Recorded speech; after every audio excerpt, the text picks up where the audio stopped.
You are about to enter another dimension. A dimension not only of sight and sound, but of mind. A journey into a wondrous land of imagination. Next stop, instant discussion. Welcome to Instant Discussions, our second episode about the Twilight Zone. It's making it hard to fucking edit. No, it's easy to edit. Yeah. Oh my god. You'll see. So this time we're looking at Steffan's picks of 2 episodes. Time Enough at Last is the first episode we're discussing this week. Season 1, episode 8. So still an early episode. They're on Maple Street, and then... Written by Rod Serling and story by Marilyn Venable. So not original from Rod Serling, but still... Yeah, it's based on her plagiarism. Her get inspiration from lots of places, and creating like 30-some episodes in a season, which is awesome. I wish more television shows... how many have we done in a season? Like 80? Yeah, when I looked... Whatever. Well, more like 50, but still... That was the fun thing, was when I looked up and I saw that there was only 4 seasons, I was like, oh, that's kind of disappointing. Yeah. And then I clicked on the season and there was like fucking 30 episodes each. I was like, holy shit. And they're all like mini movies that you're doing every single week. Dude, they did so much work to get this shit done. It's holy amazing. Crap. It's like, alright, we're going to take Christmas off and that's it. It's still not as crazy as like silent movie production where you can film like 10 shows simultaneously, but you get words with this one, so it's a little better. So time Enough at Last. This is one of the all-time classics that's mentioned all over the place and parodied everywhere. Guy. Is it Family Guy? I'm sure Family Guy's done it. With the last brain cell? Yes, yes, the last brain cell. It's time now. I'm the last brain cell. So why did you pick this Simpsons one? did some stuff. I picked the 2 I picked, both of them. The reasons I picked them is because they were the ones that stuck in my mind the most. You picked great ones that are just like when I think Twilight Zone. This is the episodes I think of. The episodes is Time Enough at Last and Eye of the Beholder. Yeah. Eye of the Beholder. So this one stars Burgess Meredith, who as Mr. Bean. What's his Bemis? Harold Bemis. Henry Bemis. Harold. Oh yeah, Henry Bemis. Henry Bemis. Who I understand why his wife hated him. God, that guy was annoying. No, his wife was a bitch, man. His wife was a bitch, but because she had like 20 years of that shit. Alright, this is the weirdest thing about the world of the Twilight Zone in this episode. Yeah. Is that nobody reads, and everyone's so anti-reading. Oh, I know, they're like... He's a reader. Yeah. No, he's reading all the time. Why don't you go back to read, Rick? You need to stop reading on your break. Have you ever read this book? You know I haven't. Nobody reads books. No one reads poems. I like how he can't even read the cereal box or whatever anymore. Yeah. Like, what the It's taking everything away from him to read. All he wants to do is read, and everyone's stopping him from reading. That is the craziest part about this episode to me. And I love his trailer park boy glasses. His bubbles yeah. Well, yeah, they definitely have to establish that Bubbles. there's no way he can read without his glasses. Uh-huh. That's what they have to establish with the giant, thick Coke bottle. But right at the glasses. beginning, when like he's trying to give her money and he's just like totally ignoring her, like, oh, Copperfield, oh. Oh, definitely, he's terrible at the job. Yeah, he's horribly distracted at his job. He should not be reading at work. No, but his wife not should while he's working. Yeah, on break is fine, but not while he's working there. But he definitely should be allowed to read at home. So you see why he's driven to read at work, but that's still irresponsible of him. He shouldn't be doing that. Yeah. What he should be doing is reading over the papers for his divorce and file that, get a divorce, and then... I like how we're discussing the morality of his decisions in this. Yeah. Because this is a crazy world where he's not allowed to read. Welcome to Instant It is funny, though. You know what? If they were to do this today, it would be like pornography. He'd be looking at porn the entire time instead of possibly, but part of it talks about in the Wikipedia article. One of the things that this episode is talking about. So just like as we talked about last week with the Last Man, where's everybody? Mm-hmm. Where not only was it talking about the nightmare element of him being alone, but also talking about the psychological effects of space travel and presenting that as an issue before people start going into manned space missions.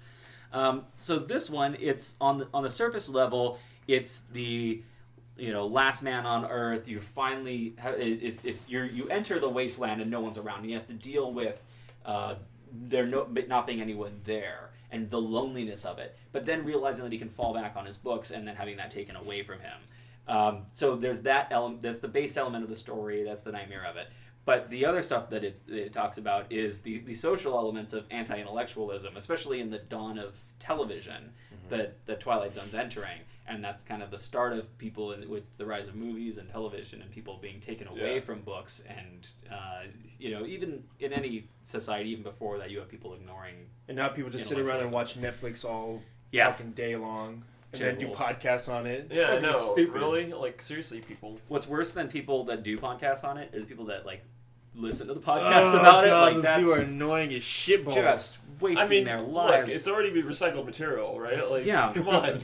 And you're listening to... Or watching a YouTube video about a movie or TV show. Like, just watch the thing. Come on. Don't watch the thing. Anyway. Yeah. Do.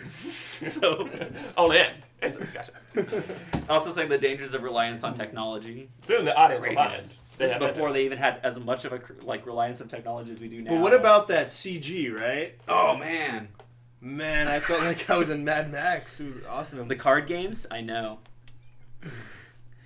So favorite parts about this episode? Then? The ending! Yeah, right. It's the best part! It's Okay, no. The Besides, that's the apparently his obvious glasses part. not only are they giant thick, they're also incredibly weak. Oh, yeah. Though they Okay, did but survive that's the nuclear best part. explosion. Everybody's, like, that's the coolest part. But one of my favorite parts is when the wife just comes up and just yanks the newspaper out of his hand. Yeah, that was great. And he's such a puss. He's like, all right, honey. It's horrible. That was great, How too. dare she? That moment is pretty great. It was Yeah. just... And the other thing that this episode talks about is the H-bomb.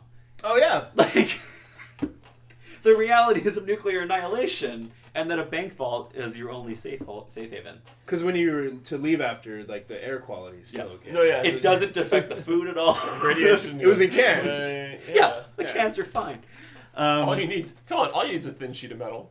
There's so many things they have to establish in this to get to that end line. It was great the way they established the reading thing because it was important they didn't mention it. Yeah. Right. Yeah. They couldn't forcibly mention it, otherwise it was obvious. Yeah. But they do put a lot of emphasis on he really likes to read, but he doesn't get a chance to read. Yeah. He wears these thick glasses all the time that they don't pay reference to, but he does. It's have thick those, enough that it's those you thick just glasses so you obvious. notice them. Yeah. Then they build that all up, and I've lost the train of thought of the other things they build up in there. But they in snatching that all away from him, once everyone's gone, then you think about the first thoughts you have are what is he gonna do with everyone being gone? Or is he gonna have enough food? Like, can he actually live? So he goes to the grocery store, finds the food. Like, he has to make all these points. Like, all right, I've got this food. I can eat for a long time. Now there's just something to do. And then finally that's about to kill himself because there's nothing to do and no one around. And before he kills himself, he finds the library and finds all of the books, which have also not been destroyed. Magically. But the first thing he should have done was got a piece of string, tied it around his glasses, and then been, okay, I got this taken care of. Yes, that would have been good. Plus, I like how when he goes to sleep, he just puts his glasses like right on the couch, where it almost falls over anyway. There's also some nice gruesome details in this where he finds his dead wife. Oh, yeah. the dead people lying about here when he goes to look for people. He did find his house. It's pretty graphic for being back then. It's pretty crazy with that. So they establish all of those things to find. They were like, I've got all these books set up and got that all, and all right, here we are ready to go. And then they don't show us the end where he goes to stumble around without glasses on to find the gun again, because that's going to take him a while. Yeah. That's what he would do. He's going to kill himself. There's nothing from he was already set on killing himself before he found the books. Yeah. Now he lost the books. It goes back to killing himself. That's the end of that. And then he finds out that the H-bomb messed up the gun, so he doesn't fire and can't kill himself. No, he goes to put the bullet in, and then it all falls out because he's blind, and it goes into the grate, and he's like, there was time now. There was guns now. It's a horrible life he has to live with that. The acting's kind of crazy for Burgess Meredith on this. Yeah. He's a little wacky of a person there. Yeah. But he did a really good job. I really enjoyed his character. It was fun. really Yeah, wacky, but it it was so was much wacky. fun. Yeah, we didn't happen to pick an episode with Ed Wynn on it. There are There's a there ton are of two them. but there's at least two great ones with him, and he's a wacky guy too. So Twilight Zone doesn't always get straight serious actors on it, but they have some good wacky comedians on there. Television guy. Yeah. Episode. And I think he did the camera one too. He did the one where he has to like talk his way out of death. His final pitch. Anyway, I almost picked that one. So, Well, I gave it 2 thumbs up. yeah, Enthusiastic ones. I love this episode. Classic. How many times have you heard people or seen on TV that last I think line. my favorite parody of this is going to be Futurama's. In the episode, they do the Scary Door, a recurring series. I Of remember the Twilight Scary Zone. Door. So Find the Jedi. So it Scary gets to the end of they just show the end of the episode, and his glasses break. He says, "No! Oh, well, my eyesight's not that bad. I guess I can read." And then his eyes fall out. Oh, no! Well, at least I learned how to read Braille. Oh, no! And his hands fall off, and then he just falls apart. I love that. That was good. I forgot about it. 'Cause those are the thoughts you go to next. Yeah. Yes, but yeah. Braille. All right, so let's move on to the next episode. Another Which is classic Eye episode, of season the 2, Beholder. episode 6, The Eye of the Beholder. Another one that you think of immediately. where they hold bees. This was a weird episode. November 11th, 1960. No wasps. No wasps? No, they're bee holders. Oh, yes. They're not wasp holders. I get it. The alternate title for this was The Private World of Darkness. That's a Well, stupid I mean, name. They're kind of a wasp holder. Oh, yeah. It's kind of a well, white Anglo-Saxon. but- vibes. no. White Anglo-Saxon pig face. Oh, zing! That's why he gets the big bucks, folks. That is. All right, so this episode written by Rod Serling again, and music Next by year Bernard also, Herrmann. So wow. going to the good, again, our favorite composer for this and writer. Who knew season 2 is the following year? Wow, Yeah, it's weird, huh? crazy. So this episode, can you think back to your first time Yes, watching this one? at all? because I was a kid when I watched all these. I used to Okay. watch them at 12 o'clock every day after I came back from kindergarten, or it was 12:30 or something. I forget how kindergarten works. Anyway, and I remember seeing this, and I had no clue. I had zero clue that what was going to happen. Yeah. I was just like, that's kind of weird that it's so dark, but, oh, she's going to be hideous. I was like, oh my god! they don't show anyone's face during the whole But they get time. really close. They get really close. They show silhouettes. And now when you watch it, you can see, like, the outline of, like, a fucked up face a little bit. Yeah. Which is kind of crazy. You get the silhouettes in there. And then sometimes when they're not wearing the prosthetic. Yes, and there are definitely ones Yeah. where they're not wearing the prosthetics. You see the perfect nose and everything. Oh, Like, that's that's like, yeah, meh. that's lazy. well, but I You think don't even have to make it look nice. Just I think part put of it there. too is the film quality they were filming on to begin with, but the probably televisions just- you're broadcasting on at the Yeah, time that's what I are was not thinking. going to be that Or quality. they probably just assumed, oh, it's gonna be grainy. Yeah, anyways. and so now we get the reconverted ones from film that are put into this digital format that we can watch on the HD television, and you're watching it, and you're like, oh, clearly that's that. But yeah, it's like watching bedroom scene with blue. Okay, did you Yeah, did for you Rocky guys Horror. all see this when you were younger? I definitely saw it when I was younger. Yeah, I did too. I don't remember my first time watching it, but I do remember one of the first Saturday Night Live episodes I ever watched, which happened to be their parody of this. And I was watching that on my old black and white television. So I'm pretty I don't know if the SNL sketch was in black and white. It might have been, but my television was in black and white at the time. And so I was watching it, and they were doing the episode, and they unravel her, and she's an attractive woman, but they're all pink faces, but the male doctors are all like, she's hot. And some women doctors are like, but she's all deformed. She doesn't have a horrible pig face. Yeah, but she's hot. One thing I thought was cool, so when I watched this, so some chick came over and we were taking shots. Yeah. And I was like, okay, we can go to Uptown now. And she's like, hold on, this is really good. She had never seen Twilight Zone. She's like, hold on, this is really good. I want to see what happens. And I was surprised. Yeah. Wait, she didn't see it? Oh my god. Because, you know, like, a lot of people, I think they get kind of turned off by it being a little Right, bit it's slow old. and It's being older black and white and- old. But she was all about it. She couldn't wait to see what happened in the end, which I thought was cool. Yeah. Well, Did you? What was her reaction? yeah, you can't just. Well, actually, her reaction was, oh my god, that one dude's fucking hot. The guy at the end. But she ended Or up, the she's pig like, face she guy? thought it was really A good. doctor. Yeah. The pig face doctor. No! The James Dean looking dude. The at freak end. guy at the end. Yeah. So this is another level of that you get their multiple levels that they show you here. You've got the beauty is in the eye of the beholder, and what we think of as beauty, and each person has their own view of beauty, kind of based on their own look too. That's what ugly people say. So you get that, but you also get the very clear Hitler references in there. Yes. Oh, at the end?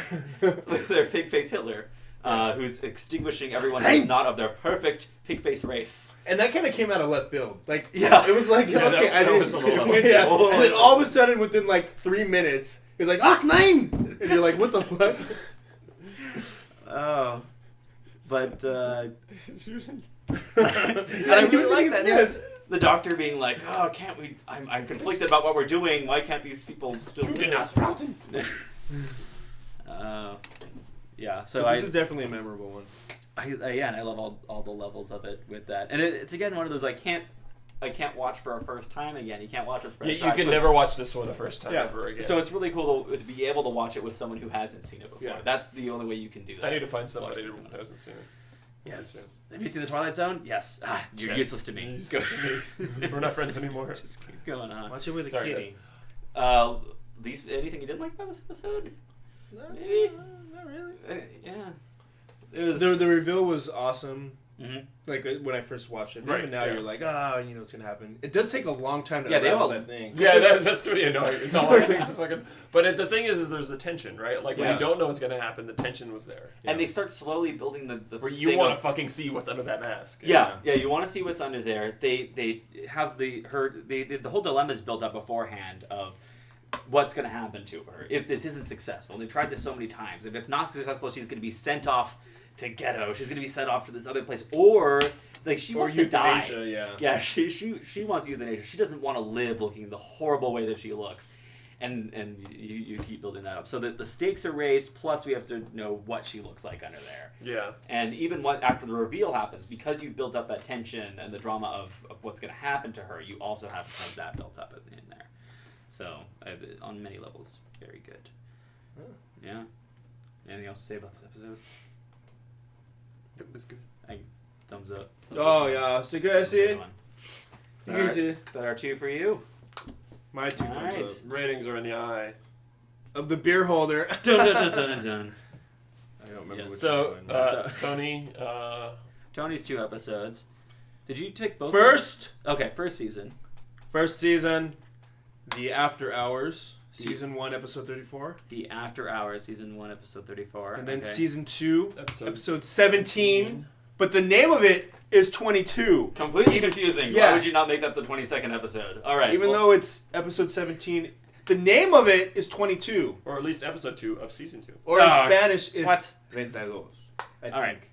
So we'll discuss more about that next time. Yeah. On Instant discussions. Oh wait, no. Subscribe to our channel.